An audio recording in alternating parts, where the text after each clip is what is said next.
everybody. Today we're going to talk about compassion in your meditation. So compassion is a huge component of meditation, and the reason why is because we do have a very judging mind. What we have found is that we have a very negativity, or a big negativity in our mind.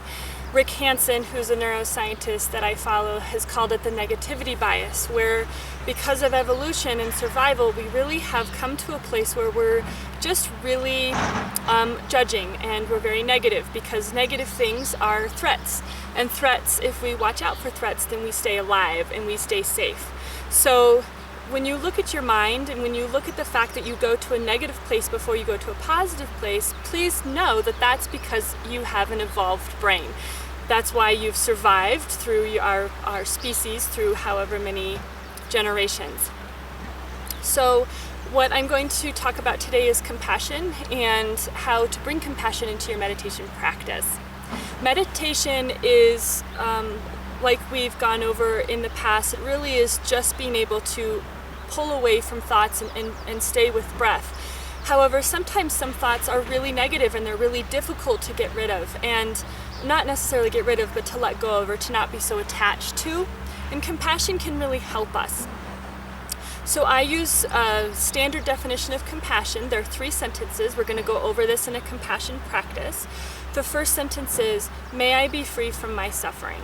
And the suffering is this mind stuff. It's this thinking over and over again. It's the reel that just won't stop turning and turning and turning. And suffering is about the frustration, the anger, loss, grief, jealousy, fear, feeling lonely. So when we are looking at compassion, we're wishing for ourselves to be free from that suffering. When we're looking at compassion for others, we're also wishing for other people to be free of their suffering.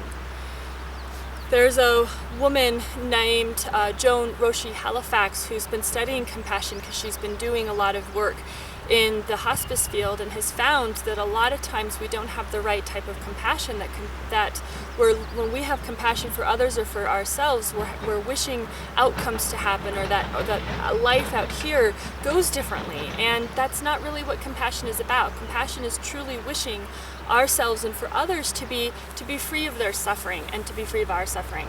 So that's the first sentence of compassion. The second sentence of compassion is, "May I be at peace." And being at peace is really truly to accept the past for what it was and accepting the present for what it is, even if it's not in an ideal state, because life is like that, right? We don't always have the most amazing, wonderful, beautiful things happening all the time. So compassion is to really try to be in the present moment without getting so connected or attached to the past, and also trying to get out of this moment and looking forward to a better or brighter future. It's about really trying to find peace with just right now, whatever right now looks like. The third sentence of compassion I've changed a little bit, only because I feel like it helps people understand it a little bit more, but it's, "May I have an underlying foundation of contentment," which means that up here on the surface, there's lots of things going on, there's lots of emotions going on, but underneath, the foundation by which we all sit on and live on is contentment or ease. And that's what, how I bring compassion into that, is may I have this underlying foundation of contentment. So what we're going to do is I'm going to take you through a compassion exercise. Go ahead and get comfortable in whatever seat you're at. And I would like for you to go into a standard meditation practice. So if you do your eyes closed, go ahead and do that now. And if you meditate with your eyes open, go ahead and find that soft gaze. Taking a couple really nice big breaths in, and slow exhale, counting to maybe 5, 6, or 7.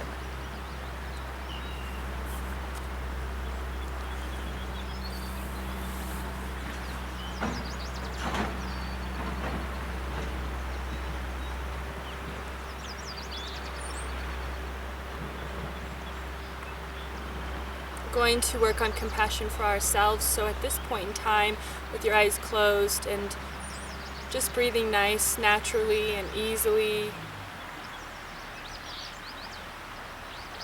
Just be aware of possibly the suffering that you're feeling right now. Anger that you may be feeling, or resentment, inability to forgive, just being hard on yourself. Even just those little comments to yourself about not doing something right. Just try to feel a sense of tenderness towards this suffering right now. Be aware of your suffering.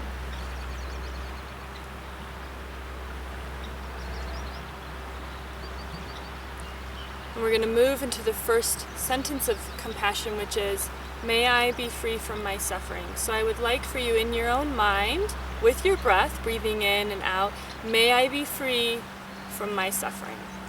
Really wishing this for yourself.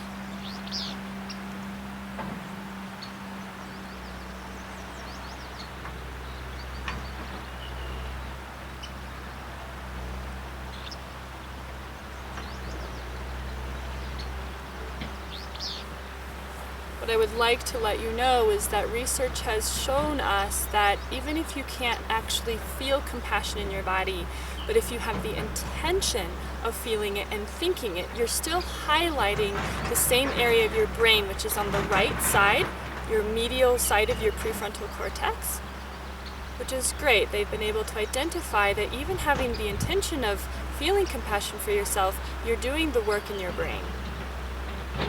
So just be reminded of that as we move through this exercise. May I be free from my suffering.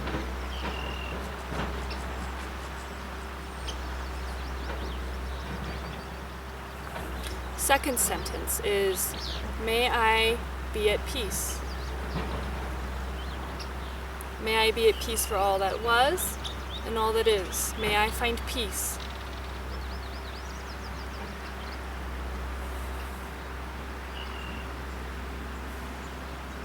May I find peace. Again, say this over and over in your mind with your breath.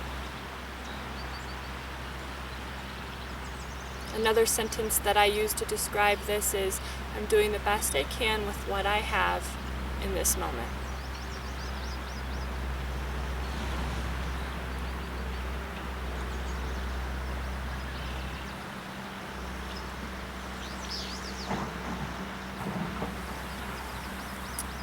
And third sentence, may I have a foundation of contentment. May I be content with who I am, no matter what's going on out here. That I am living in it, and may I be content, no matter what that brings me. May I feel content deep inside. May I feel content. Underlying foundation of contentment.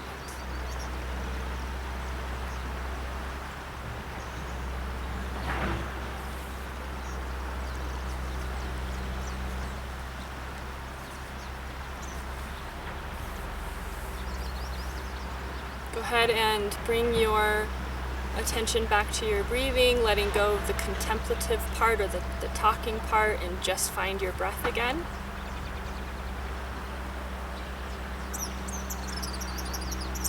Being aware of your body.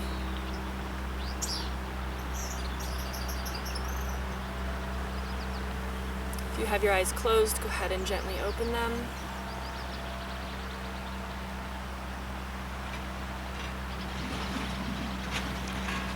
So what my hope is for you is to continue doing your meditation and increasing it. So hopefully you're a few more minutes this week, and trying to bring compassion into your meditation. So if you're noticing that you're really getting stuck on a thought, or you're getting stuck on one of your actions or an action of others, try to bring compassion into the picture. May I be free from this suffering. I get it. I understand that I'm getting stuck here, and I want to be free from this.